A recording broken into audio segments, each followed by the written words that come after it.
Assalamualaikum warahmatullahi wabarakatuh. Saya Winokta Nabila Nur Safika dengan NIM 402200093 akan menjelaskan tugas dari sejarah peradaban Islam. Yang pertama, peradaban Islam di Madinah pasca hijrah Nabi. Peradaban Islam di Madinah. Sejak hijrah ke Madinah, Nabi Muhammad SAW dan para sahabat selalu berdakwah kepada penduduk Madinah tanpa mengenal lelah dan putus asa. Dakwah Rasulullah SAW ditunjukkan kepada orang-orang yang sudah masuk Islam dan orang-orang yang belum masuk Islam. Dakwah kepada orang-orang yang masuk Islam ditujukan untuk melaksanakan hukum-hukum, ibadah-ibadah dan ritual-ritual. Sedangkan dakwah yang ditujukan kepada orang-orang yang belum masuk Islam bertujuan agar mereka bersedia menerima Islam sebagai agamanya, mempelajari ajaran-ajarannya dan mengamalkannya.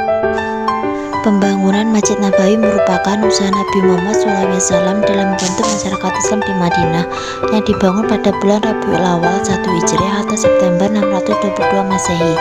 Fungsi masjid pada masa itu yaitu sebagai berikut. Yang pertama, sebagai sarana pembinaan umat Islam di bidang akidah, ibadah, dan akhlak. Yang kedua, sebagai sarana tempat belajar agama Islam yang bersumberkan dari Al-Quran dan Al-Hadis. Yang ketiga, sebagai sarana tempat menyambung tali silaturahmi antara kaum muslimin. Yang keempat, sebagai sarana sosial. Yang kelima, sebagai tempat bermusyawarah.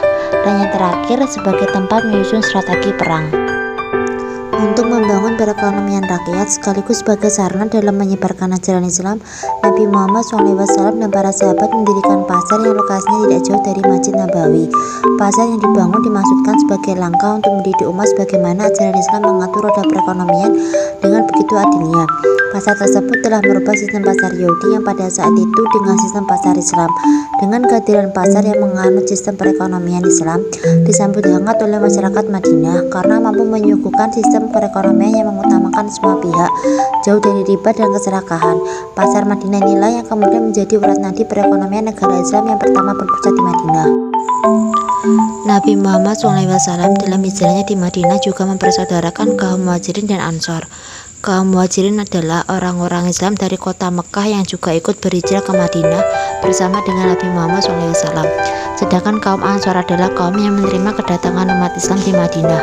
Beliau mempersaudarakan kaum Muhajirin dan kaum Ansor agar mereka dapat saling membantu dan mengasihi satu sama lain. Di kota Madinah ini syarat sebagai sebuah negara sudah terpenuhi. Akhirnya Nabi membuat sebuah konstitusi yang dinamakan Piagam Madinah. Piagam Madinah merupakan produk undang-undang hasil kompromi antara umat Islam dengan non-Muslim di Madinah yang digunakan sebagai tata hidup dan aturan yang harus dipatuhi bersama antar pihak yang terkait. Atas kesuksesan ini, Piagam Madinah dijadikan sebagai dasar toleransi beragama. Adapun isi program Madinah yaitu sebagai berikut. Yang pertama, bidang politik, menyelesaikan masalah masyarakat berasaskan semangat musyawarah dan berlandaskan keadilan. Yang kedua, bidang agama, rakyat Madinah bebas memilih dan mengamalkan agama masing-masing. Selain itu, mereka perlu menghormati agama yang dianut oleh individu lain. Yang ketiga, bidang sosial, setiap individu mempunyai tanggung jawab yang sama terhadap negara Madinah. Yang keempat, bidang perundangan, undang-undang Islam dilaksanakan secara menyeluruh menjadikan cara hidup lebih tersusun dan diterima masyarakat Madinah. Yang kelima, bidang ekonomi, semua rakyat diberikan peluang untuk menjalankan perniagaan serta dilarangnya riba dan penipuan dalam ekonomi Islam. Yang keenam, bidang pertahanan, setiap rakyat mempunyai tanggung jawab untuk mempertahankan Madinah dari ancaman musuh. Selanjutnya, perjanjian Hudaybiyah. Awal mula terjadinya perjanjian Hudaybiyah yaitu ketika Nabi Muhammad SAW mengizinkan kaum muslimin mengadakan perjalanan ke Mekah. Perjalanan tersebut bertujuan untuk melaksanakan ibadah haji. Hal ini disambut gembira oleh kaum muslimin di Madinah. Kira-kira sebanyak 1000 orang mulai berangkat menuju ke Mekah pada tahun 6 Hijriah atau 628 Masehi. Demi menghilangkan prasangka kaum Quraisy Mekah, maka Nabi pun melarang kaum muslimin membawa senjata kecuali binatang kurban dan padang untuk memotong binatang. Selain itu, kaum muslimin hanya diperbolehkan memakai pakaian ihram. Berita mengenai perjalanan Nabi Muhammad SAW dan kaum muslimin untuk menunaikan ibadah umroh atau haji sampai ke telinga masyarakat Quraisy. Kaum Quraisy mulai menyiapkan pasukan sekitar 200 orang di bawah pimpinan Panglima Khalid bin Walid untuk menghalangi Nabi dan pengikutnya masuk ke Mekah. Nabi Muhammad SAW berupaya mencari jalan lain untuk menghindari agar tidak bertemu dengan kaum Quraisy. Satu-satunya jalan yang ditempuh adalah berkeliling dan mengitari pegunungan. Sedangkan untuk mengitari jalan baru tersebut amatlah sukar. Setelah menempuh perjalanan yang amat melelahkan, akhirnya rombongan tersebut sampai di suatu daerah yang bernama Hudaybiyah.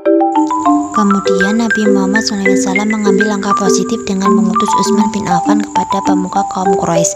Perundingan tersebut akhirnya menghasilkan kesimpulan bahwa hanya memperbolehkan Utsman bin Affan untuk melaksanakan ibadah umroh.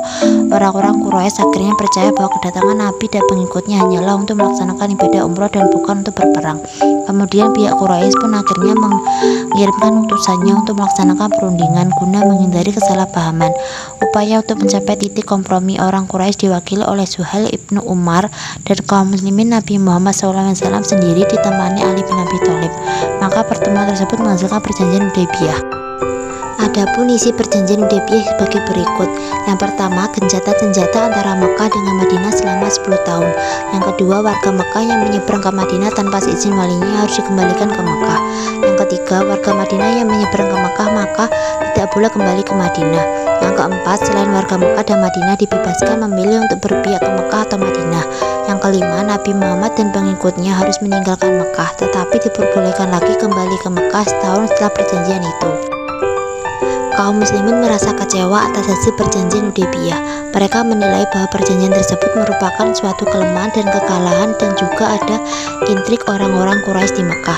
Tetapi seiring berjalannya waktu, hasil perjanjian ini mulai terlihat. Sejarah perjanjian Hudaybiyah ibarat suatu kemenangan nyata bagi orang muslimin dan perjuangan Islam. Sekian dari saya, apabila ada salah kata saya mohon maaf. Wassalamualaikum warahmatullahi wabarakatuh.